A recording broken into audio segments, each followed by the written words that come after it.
এই মাটির রং ইটের মতো গাঢ় লাল হয়। আমরা লাল মাটি দেখেছি লাল হয়, ওটা রূপান্তরিত শিলার জন্য। আর ল্যাটেরাইট মাটির রংটা দেখবে গাঢ় লাল। এটা কিসের জন্য?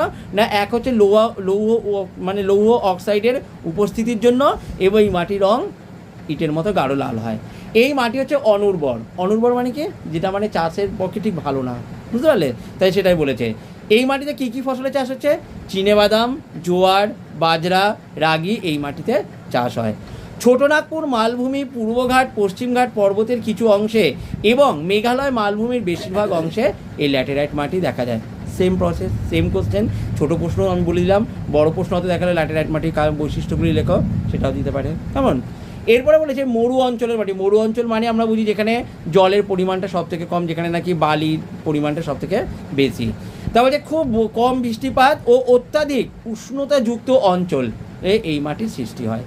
এই মাটি মোটা দানা ও ছিদ্রযুক্ত। এই লাইনটা খুব ভালোভাবে পড়বে বা শূন্যস্থানের জন্য দিতে পারে যে মরু অঞ্চলের মাটির ড্যাশ ও ড্যাশ।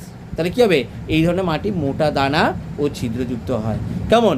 আর জল ধারণ ক্ষমতা কেমন হচ্ছে? কম। মানে জল ধরে রাখতে, আমরা তো জানি বালিতে জল ধরার ক্ষমতা নেই, তাই বলছে জল ধারণ ক্ষমতা কম এবং অনুর্বর। অত্যাধিক বাষ্পীভবনের কারণে এই অঞ্চলের মাটিতে লবণের পরিমাণ বেশি, প্রধানত জোয়ার, বাজরা, রাগি, যাকে আমরা এক কথায় বলি কিন্তু মিলেট জাতীয় শস্য। এখানে একটা শর্ট কোশ্চেন আমরা খুব ভালোভাবে করব যে মিলেট জাতীয় শস্য কোন কোন শস্যগুলোকে বলে? জোয়ার, বাজরা, রাগি, তিনটেকে মনে থাকবে। রাজস্থানের মরু অঞ্চলে এই মাটি দেখা যায়। রাজস্থান মানে মরু অঞ্চল, আর সেখানে একমাত্র আমরা এই মরু অঞ্চলের মাটিটা দেখতে পাই। লাস্ট যেটা আসছে শেষের দিকে, আমরা পার্বত্য অঞ্চলের মাটি। প্রধানত আর্দ্র নাতিশীতোষ্ণ জলবায়ুতে এইরকম মাটির সৃষ্টি হয়। এতে বেশি পরিমাণে জৈব পদার্থ থাকে। কেমন?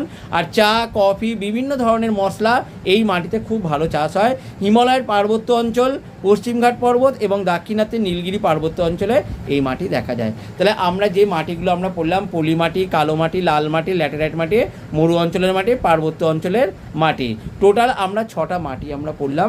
এই 6টা মাটি তোমরা খুব ভালোভাবে পড়বে এবং পরের ভিডিও পাওয়ার জন্য আমাকে ফলো করো। আমি আবার পরের ভিডিও নিয়ে আমি আসবো।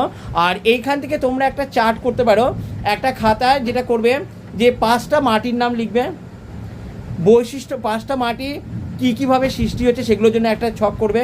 তারপরে কোন কোন ফসল উৎপন্ন হচ্ছে সেটার জন্য একটা ছক করবে, এবং কোন কোন অঞ্চলে দেখা যায় এবং এই দুটি উপযুক্ত বৈশিষ্ট্য, এটাও করতে পারো। এই রকম যদি একটা চার্ট করে নিয়ে করো, হ্যাঁ, তাহলে দেখবে তোমাদের কিন্তু সুবিধা হবে পড়তে। তো আমি এর পরের যে ক্লাসে আসবো তখন আমি তোমাদের এই চার্টটা আমি করে দেখিয়ে দেবো। আর খুব ভালোভাবে পড়াশোনা করবে। কেমন? ভালো।